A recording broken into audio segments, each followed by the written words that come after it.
Мы начинаем краткий экскурс по экспозиции зала истории чувашского народа и Чувашского края с IX века до начала XX века.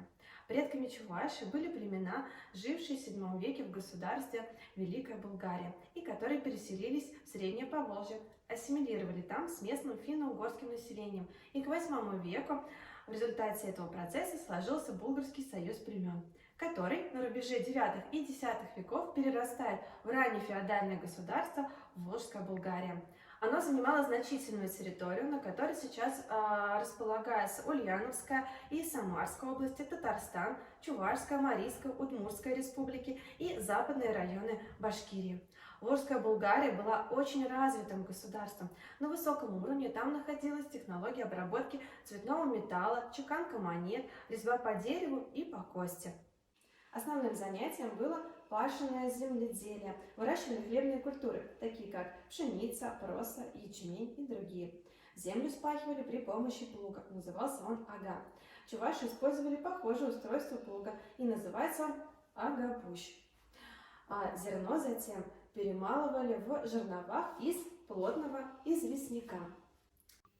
В эпоху Волжская Булгария среди предков Чувашей получила распространение и письменность на основе арабской графики, о чем свидетельствуют многочисленные надгробные памятники.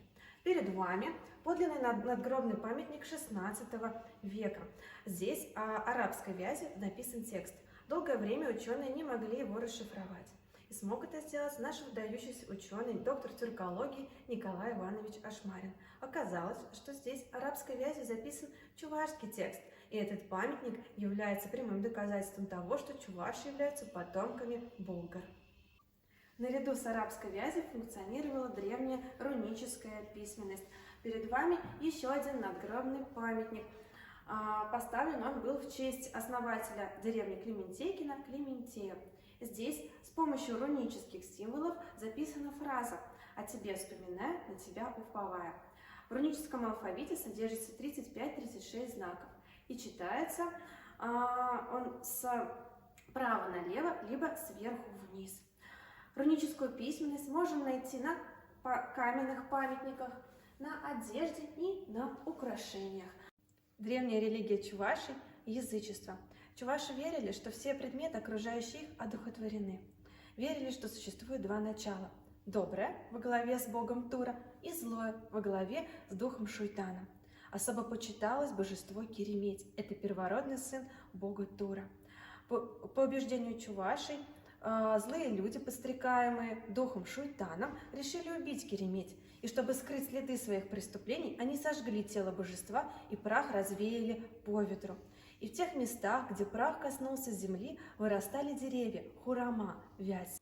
Чуваши считали, что все несчастья, заболевания, неурожайные годы насылаются Кереметем. И чтобы умилостивить его, приносили в жертву различных животных, от петухов до коней. В зависимости от того, что просили, увеличивался размер жертвенного животного. В чувашской мифологии, по мнению историка и этнографа Василия Макницкого, более 210 божеств и духов, которые выполняли разные функции. Например, домовой дух Хертсюрт, который представлялся в виде старухи, придущей по вечерам пряжу, нить жизни. Если оборвется пряжа, то наступит человеку смерть. Хертсюрт обитает в доме и в банях, обычно под печкой. Это злой дух, но безвреден. Чтобы его милостивить, ему обычно бросают кусочек хлеба или блина. Одним из самых красивых и массовых обрядов была чувашская свадьба. Она начиналась со сватовства. Сватовство обычно приходилось на весну. На Масленицу зазывали сватов к уже повзрослевшим невестам. Во время сватовства невеста подносила ковш пива жениху, а на колени клала платок жениха. Сваты внимательно рассматривали платок. В случае, если вышивка была неаккуратна, сваты могли развернуться и уйти. Все свое мастерство невеста вкладывала в вышивку платка жениха, своего свадебного наряда и покрывала невесты. Под покрывалом невеста исполняла плач. Это особая песня прощания с родным домом и девичеством. Нередко там звучал укор родителям, что так рано пускают из дому. Гордится чувашия своими сынами. В плеяду лучших представителей научной мысли России XIX века по праву вошел Никита Яковлевич Бичурин, в монашестве отец Иоакинф. Это ученый, востоковед, основатель отечественной синологии, самый первый среди чуваш, который стал членом-корреспондентом Российской академии наук, член Азиатского общества в Париже. Он создал первый русско-китайский словарь в 9 томах. За свои научные труды 4-жды был удостоен почетной Демидовской премии. Петр Егорович Егоров, российский архитектор, родом из Чувашии. Около 3,5 десятка лет своей жизни Петр Егоров посвятил архитектуре. Он был одним из архитекторов второй половины XVIII века, обладавшим своеобразной творческой индивидуальностью. Первый его проект была церковь в городе Пярну в Эстонии, которая должна была стать образцом для строительства в Прибалтике православных храмов. Петр Егорович участвовал в проектировании, строительстве и ремонте Петропавловской крепости, Смольного монастыря, Мраморного дворца и других зданий и сооружений, украсивших город Санкт-Петербург. Но самой его знаменитой работой стала ограда летнего сада. Над ней он работал 16 лет. Делу просвещения чувашского народа всю свою жизнь посвятил Иван Яковлевич Яковлев. Ученый, педагог, этнограф, фольклорист. Он открыл самую первую симбирскую чувашскую учительскую школу, создал новый чувашский алфавит, выпустил букварь. В Чувашском национальном музее хранится мемориальная мебель Ивана Яковлевича Яковлева. За этим столом он писал свои труды, а в шкафу хранил свои книги. Добро пожаловать в церковно-приходскую школу.